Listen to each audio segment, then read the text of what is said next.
we are back. You can check us out, wairnetworks.com. We will be regularly dropping the podcast. No more breaks, no more hiatuses. We took a little break because there was a lot going on, I can't lie, in my personal life. It's been a year since I left Q92. It's been a year since I left The Strangers. It's been a lot happening for the better in my life. Man, God works in mysterious ways, but he always works. And that's what I want to let you guys know before we even get started. But let's go ahead and get into it. The NBA season is upon us. Yes, it is time for the 2019-2020 NBA season. I know everybody has their squad or player. Me personally, I've always followed my favorite players. So, of course, right now, I'm a Laker fan. LeBron James, AD, Kyle Kuzma in the game, getting ready to go at it with Kawhi Leonard, Paul George.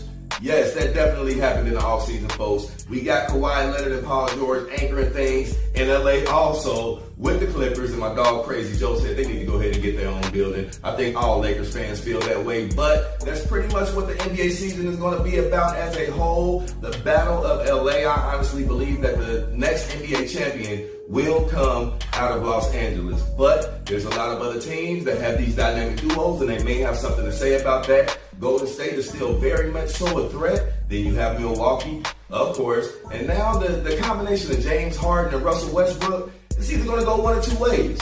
Either really, really bad, or it could result in a championship. You never know, because in my opinion, the Rockets actually got better by adding Russ because they lost nothing but Chris Paul, who we've seen over the last couple of years. He just can't get it done. So I think Houston is in a great position to make some noise out west. In the Eastern Conference, of course, Milwaukee is expected to rule things once again. Giannis coming off of an MVP season. I think he's definitely going to do some big things. But watch out. Ben Simmons is officially hitting three-pointers, folks. Well, a three-pointer. So Philadelphia may be more of a threat than usual. It's still going to be interesting to see how the dynamic works out with Kemba Walker in Boston. I still think they can make some noise because they do have that young nucleus that's been together for years. And let's face it, they have one of the best coaches in the game.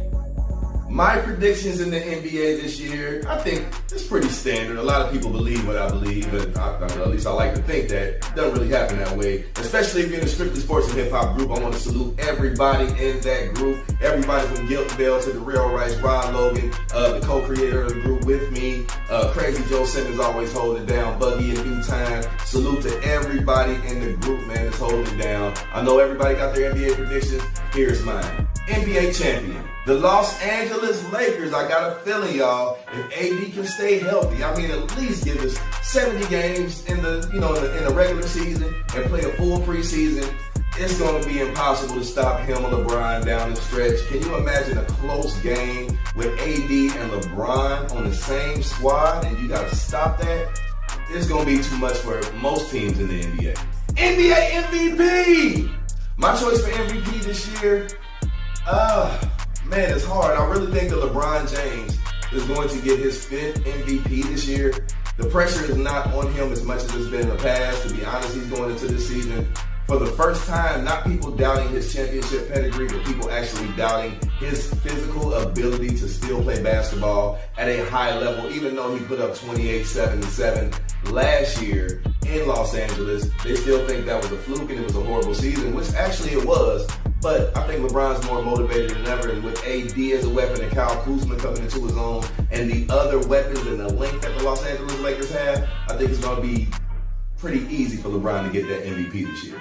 Defensive Player of the Year! My choice for Defensive Player of the Year, I honestly think could possibly go to AD.